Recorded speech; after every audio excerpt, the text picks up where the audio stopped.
call Washington, D.C. the District of Communism. Yeah. And a lot of people call you Marjorie Taylor Greene, the queen of fascism.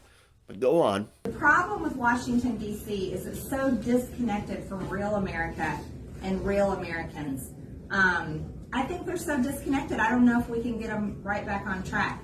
But actually, I don't want them right back on track. I want to impeach many of them. Yes, please. Firing squad. Firing squad. Yes, the Green supporter responded to her call for impeaching Democrats with firing squad. Sheesh.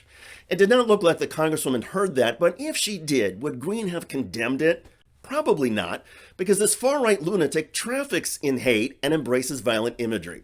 Consider another recent Marjorie Taylor Greene speech. She spoke of Donald Trump having an enemies list. There's nobody else other than President Trump that has a list, and he has a list of the people that need to be cleaned out, and they need to be fired, and some of them need to be prosecuted in Washington, D.C. Cleaned out, fired, prosecuted.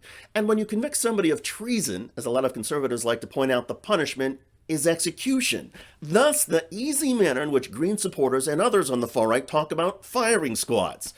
We've seen this repeatedly the past few years. Remember January the 6th when Vice President Mike Pence supported the certification of Joe Biden's election victory over Donald Trump?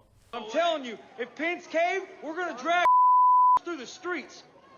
You politicians are going to get drugged through the streets. Yeah.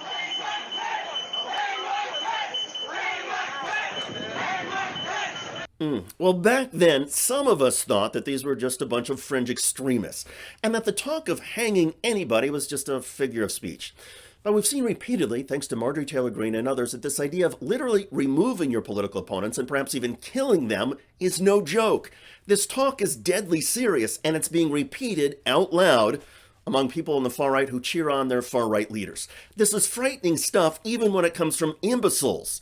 Historians say it smacks of fascism, and it has already normalized the idea that debating your opponents is for losers, and that actually canceling people you disagree with is now the way to go. We've seen that in Montana with transgender lawmaker Zoe Zephyr. The Republican legislature recently blocked her from entering or speaking in the House chamber.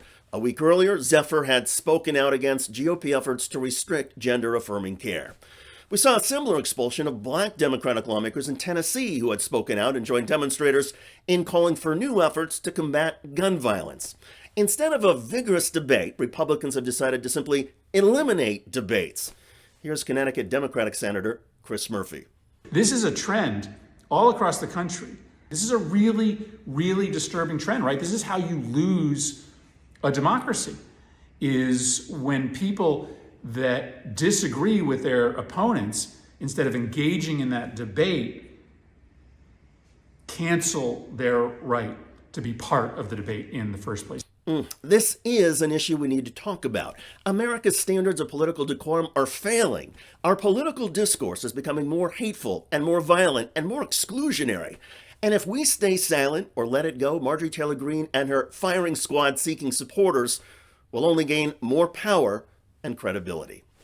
By the way, one of the far right's favorite Supreme Court justices, Clarence Thomas, has been caught in another scandal.